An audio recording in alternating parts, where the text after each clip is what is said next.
क्योंकि इंडिया के असर और रसूख को बढ़ाने के लिए अमेरिका जरूर काम करेगा। गुरपतवंत सिंह पन्नू, ऐसा पता चल रहा है, ऐसी खबर आ रही है कि उसकी सिक्योरिटी हटा दी गई है। मीडिया तज्जियाती रिपोर्ट्स के मुताबिक पाकिस्तान के अंदरूनी हलके तवक्को कर रहे हैं कि ट्रंप के दूसरे दौरे सदारत में पाकिस्तान पर मुश्किल वक्त आ सकता है। खासतौर से एक ऐसे टाइम पे जब काश पटेल अभी हाल में उन्होंने एफबीआई चीफ का पदभार संभाला है, तब ये सिक्योरिटी ली गई है। ट्रंप इंतजामिया की तरजीहात और काबीना में पाकिस्तान से मुतालिक मुस्बत नजरिया न रखने वाले अफराद की तादाद में इजाफे की बिना पर यह अंदाजा लगाया जा रहा है। अब ट्रंप के हल्फ उठाने के बाद कुछ चेंजेस, कुछ तब्दीलियां आई और ट्रंप ने आते साथ हैकिंग और फ्रॉड में इस्तेमाल होने वाले टूल्स की फरोख्त का इल्जाम। पाकिस्तान में मौजूद नेटवर्क की 39 वेबसाइट्स बंद कर दी गई। अमरीकी हुकाम के मुताबिक ये नेटवर्क साइम रजा नामी शख्स चला रहा था। बाकी अब मजीद मुश्किल हो जाएगा। यार, अब बलूचिस्तान में एक बहुत बड़ा वाकया रूनमा हुआ। हमारी बड़ी तादाद एहलकारों की वहाँ शहीद हुई है। इसी वजह से आर्मी चीफ भी वहाँ पहुंचे, गवर्नर वज़ीर आला बलूचिस्तान भी पहुंचे, और सिक्योरिटी फोर्सेस के लोगों की भी जो जाने गई हैं उनका नंबर भी जो है कभी 12 और कभी 18 ही बताया जा रहा है।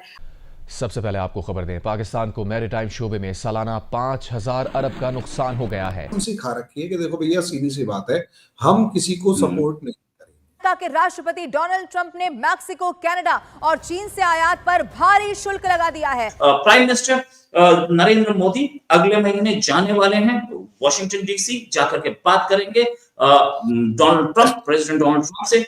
उससे पहले ऐसा कोई सरप्राइज एक्सपेक्टेड था? हेलो फ्रेंड्स, जय हिंद। हिंदुस्तान स्पेशल में आपका स्वागत है दोस्तों। जैसा कि दोस्तों आपने क्लिप में देखा, खालिस्तानी आतंकवादी पन्नू की सिक्योरिटी को हटा दिया गया है। ये एक बड़ी खबर निकलकर सामने आ रही है। दूसरी तरफ पाकिस्तान के दक्षिण पश्चिम बलूचिस्तान प्रांत में पाकिस्तानी सेना को बड़ा झटका लगा है।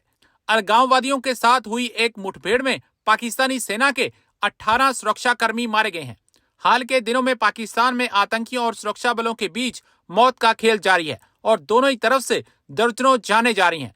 पाकिस्तान की सेना ने इस बारे में जानकारी देते हुए बताया कि पिछले 24 घंटों में अशांत बलूचिस्तान के विभिन्न इलाकों में कई पाकिस्तानी सैनिक मारे गए हैं। दरअसल टीटीपी और बीएलए ने पाकिस्तानी सेना की नाक में दम कर रखा है। शुक्रवार रात को बलूचिस्तान के कलाच जिले के मंगोचर इलाके में टीटीपी ने पाकिस्तानी सेना के एक चौकी पर हमला किया, जिसमें 18 सैनिकों की जान चली गई। रिपोर्ट्स के मुताबिक इस हमले में पाकिस्तानी सेना को भारी नुकसान हुआ। अब पाकिस्तानी मीडिया ये चर्चा कर रहा है कि देखो, टीटीपी और बीएलए रोज हमारे सैनिकों को मच्छर मक्खियों की तरह मारे चले जा रहे हैं। गुरपतवंत सिंह पन्नू, जो कि एक आतंकवादी है, ऐसा पता चल रहा है, ऐसी खबर आ रही है कि उसकी सिक्योरिटी हटा दी गई है। अब तक पन्नू को पाला था, क्या पन्नू एक बोन ऑफ कंटेंशन बन गया है इंडिया और अमेरिका के बीच में? खासतौर से एक ऐसे टाइम पे जब काश पटेल अभी हाल में उन्होंने एफबीआई चीफ का पदभार संभाला है, तब ये सिक्योरिटी ली गई है। क्या काश पटेल इंडिया को सपोर्ट करने की कोशिश कर रहे हैं? इस पर भी बात करेंगे। साथ में ये कि पन्नू, जिसके पास पूरी की पूरी अमेरिकन या कैनेडियन सिक्योरिटी होती थी, वो बिना सिक्योरिटी के कितना वल्नरेबल रहेगा। उसको मारने की साजिश की गई थी, ऐसा अमेरिका बोलता है। इंडिया ने साफ बोला हम ऐसा काम नहीं करते, लेकिन हाँ, खतरे में तो है, किस दिन टपक जाए कोई भरोसा तो नहीं उस आदमी का। और ऐसे तो बहुत सारे टपके ना। भारत माता के दुश्मन जहां भी हैं, मारे तो जाएंगे, बचेंगे तो नहीं। और इसकी सिक्योरिटी हटाने की बात जहां तक है, इंडिया और अमेरिका के बीच में एक बड़ा तनाव यही था कि आप इस आतंकवादी को सिक्योरिटी क्यों देते हैं। प्राइम मिनिस्टर नरेंद्र मोदी अगले महीने जाने वाले हैं वॉशिंगटन डीसी, जाकर के बात करेंगे Donald Trump, president Donald Trump से।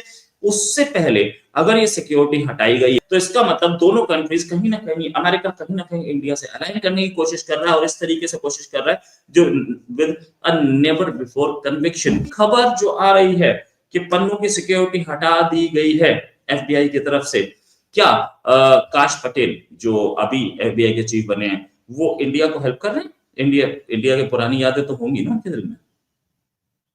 भैया, काश पटेल से जाने से पहले अगर आप परमिशन दे दो, थोड़ा सा मैं पीछे की तरफ जाना चाहूंगा। बाइडन के टाइम पर, जब हमें याद है सितंबर था, वो मंथ मुझे एग्जैक्टली याद नहीं है, सितंबर या कौन सा महीना 2023 का, जब मोदी जी अमेरिका बाइडन के स्टेट गेस्ट की फॉर्म में गए थे।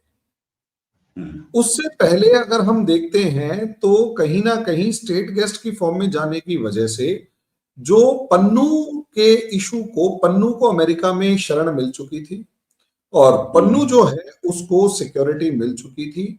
निखिल गुप्ता वाला मामला जो है वो सुगबुगाहट में था, भले ही मीडिया में आया नहीं आया वो बात की बात है, सुगबुगाहट में था।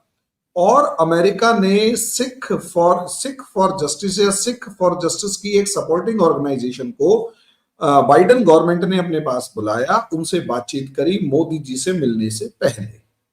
मुझे ये समझ में नहीं आता कि मोदी जी को स्टेट गेस्ट बुलाने से पहले, भारत के दुश्मनों, भारत के प्रधानमंत्री को स्टेट गेस्ट की फॉर्म में बुलाने से पहले भारत को तोड़ने वाली फोर्सेस से मिलकर बाइडेन क्या मैसेज देना चाहते हैं। असलियत में वो मैसेज सिर्फ इतना था कि ये लोग आपसी ड्रग्स गैंग्स की वॉर में मरे, स्मगलर्स की वॉर में मरे या कुछ भी मरे, उनको यूज किया जाएगा इंडिया के खिलाफ आवाज उठाने में, इंडिया की आर्म ट्विस्टिंग के लिए, इंडिया पर दबाव बनाने में, और इंडिया को अमेरिकन टर्म्स कंडीशंस पर लाकर जबरदस्ती की बात है, अमेरिकन टर्म्स कंडीशंस पर जबरदस्ती लाके, दबाव में लाके अपनी बात मनवाने की, ताकि इंडिया पहली बार किसी बार्गेन की फॉर्म में ना हो और अमेरिका दबाव बना के बार्गेन करे, इंडिया कभी ताकतवर ना बन पाए और इंडिया के जितने भी दुश्मन हैं वो वहां जमे रहें या वो बने रहें।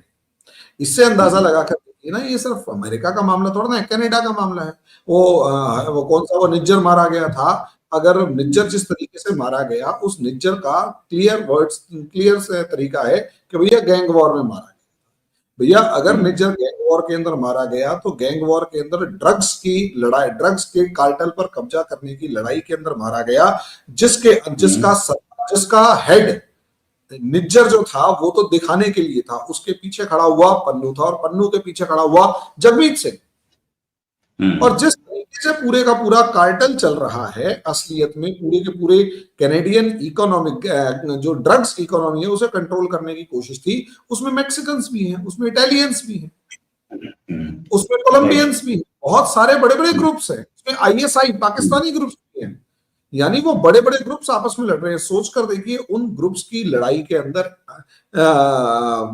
निज्जर मारा जाता है और निज्जर को यूज किया जाता है इंटरनेशनल कार्ड की फॉर्म में, ताकि इंडिया में दबाव बनाया जा सके, खालिस्तान का मुद्दा उछाला जा सके। अब जब इंडिया कनाडा से नहीं दबता तो ऑब्वियस सी बात है अमेरिका जो है वो सामने आ जाता है, और जब अमेरिका सामने आता है तो अमेरिका दबाव बनाने की कोशिश करता है, इंडिया उससे भी नहीं दबता।